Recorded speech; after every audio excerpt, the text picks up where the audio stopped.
Well, hello there, friend.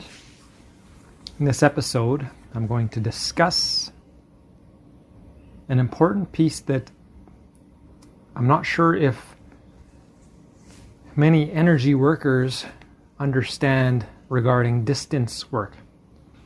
So the reason this came up was because I was practicing energy healing, and I was contemplating what's the difference in the success rate between a local session, meaning if somebody's right here, and a distance session, which means if somebody's across the world. What's the difference in success rate? And why is there a difference in success rate? And Spirit brought to my awareness that the difference is the belief of the effectiveness in the client. Because as a practitioner, you're not really doing anything different.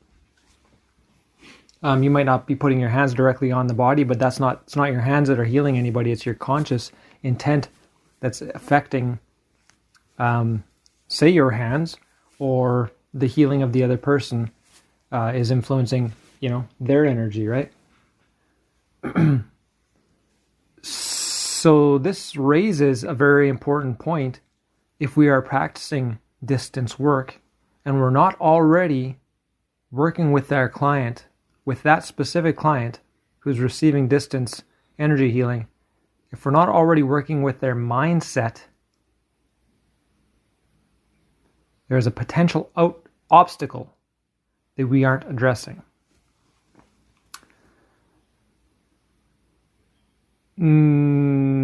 Spirit.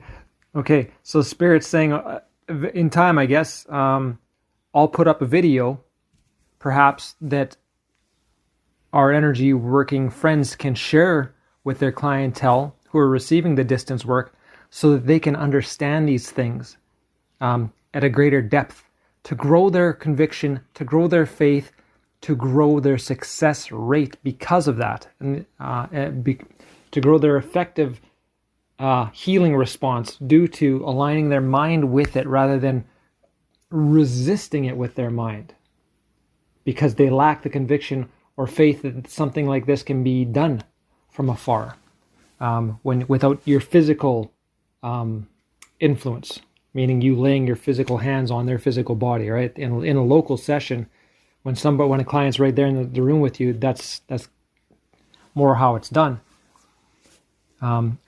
Spirit's actually just reminding me right now, there's lots of, even in Reiki, see, I consider Reiki a little bit different because of my influence of the Reiki is largely due to my friend Quinn Straza, who's a Reiki Grandmaster, as well as a spiritual energy healer.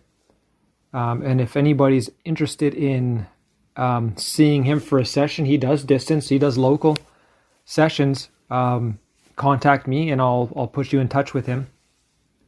But when he practices Reiki, he lays his hands right on you. His hands are touching your physical body. But I think if I'm correct, and I know other energy healing modalities don't touch the body at all. They're actually sensing the energy with their hands' energy, so they're not really doing anything physical. It's energetic right from the get-go, and energy is distance work. That's what makes the distance possible. So not just in that, but in quantum touch and pranic healing, in quantum healing, people aren't touching the practitioner is not touching the client's body. That's a beautiful insight, Spirit. So if we're already believing that Reiki can heal us without the laying of hands directly on us, that's kind of already getting the ball rolling in that direction to say, okay, I don't need, the physical isn't what's important. It's the energy behind it. It's the intention behind it. It's the consciousness behind it. Maybe some practitioners might not even really explain too much of what's going on to their clients in these sessions. But I think it's helpful. I think it's very empowering. And I think it increases the results. Just as when I apply my own mindset in what I do, it increases the results very clearly, undeniably.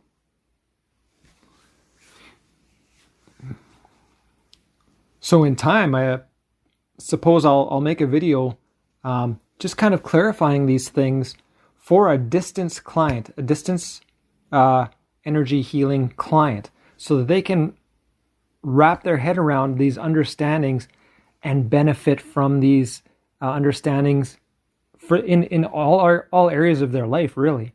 But just to make the success of these distance treatments more effective. You know what I mean? Like, let's really, this to me is the supercharger, by the way. If you're looking to supercharge anything, align your consciousness. Because if your consciousness has the brake on, you're not really going anywhere. You're actually going in the direction that you're heading. So if you're resistant to distance Reiki, that's the direction that's really what you're affirming. That's energetically, that's really what's being created as a resistance. You know? And I think if you can cultivate this belief, it might actually make it easier for you to receive distant treatments rather than going somewhere too, which is a beautiful convenience. It might allow you to work with people that you weren't able to otherwise. Wow.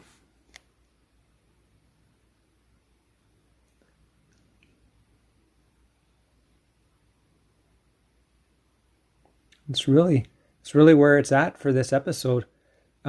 Cultivating that conviction.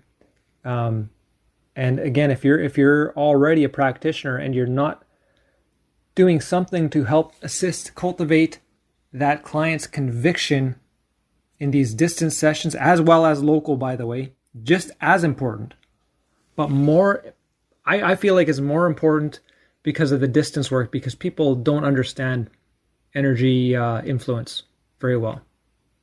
You know, if a person's open to Reiki, they might have that openness already. But how well do they know it and understand it enough to apply it and benefit from it? That's what's important. And that's what I'm pointing at here. That's what I'm emphasizing. If they want to be healed and you want to heal them, I understand it's not you healing them, by the way. But if they're looking for healing and you're looking to assist that healing, this is the supercharger. This is a supercharger. Get their consciousness, get their conscious mind, their conviction, their faith in alignment with these understandings. And also important for them to note that if they don't have that conviction, if they don't have that faith, the distance healing does not work. They're putting the brake on. Critical to understand. Spirit's saying it's an example of God's grace. God doesn't come in to... The example is that of an atheist. God doesn't come and impose his will on the atheist's mind. God's grace waits for the openness. And then when the openness and consciousness happens, it fills the room. It fills the consciousness. So we're shifting that consciousness so God's grace can take place. Wow.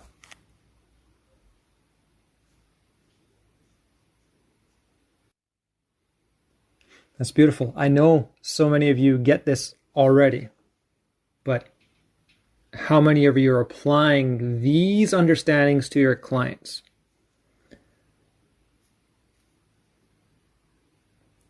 And if you aren't, how great of an asset will this be, right? This is what makes people like my friend Quinn Straza the next level energy healing practitioner, because he's trained in something like Reiki and he's been doing it for, I don't want to say how long and get it wrong, a long time. Since he was young, he's been developing this. But when he approaches a session with a client, he's working with their mind, he's working with their thoughts, he's working with their belief systems, he's helping cultivate their understanding so that they can support their own healing. It's not come in He doesn't just have a client come into his room, lay his hands on them for an hour, and they're gone. That would be kind of me simplifying what a Reiki treatment, a typical Reiki treatment is.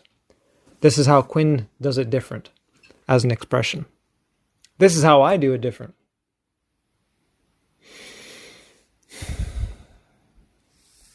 To me, what's more important than what my hands are doing, and just as important as what my mind is doing, is what is the client's mind doing.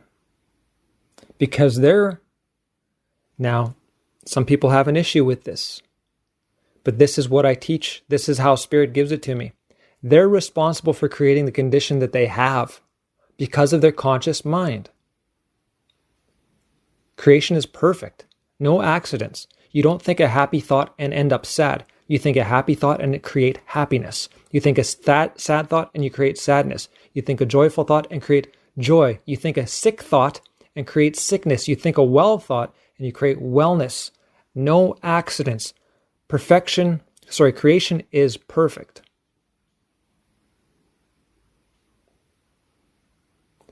So we need to help people understand this is the client who was creating their illness and contributing to it with their thought. Now we're going to adjust our mental processes and influence healing. All right? We'll close it there. Bless you, my friend. We'll talk soon.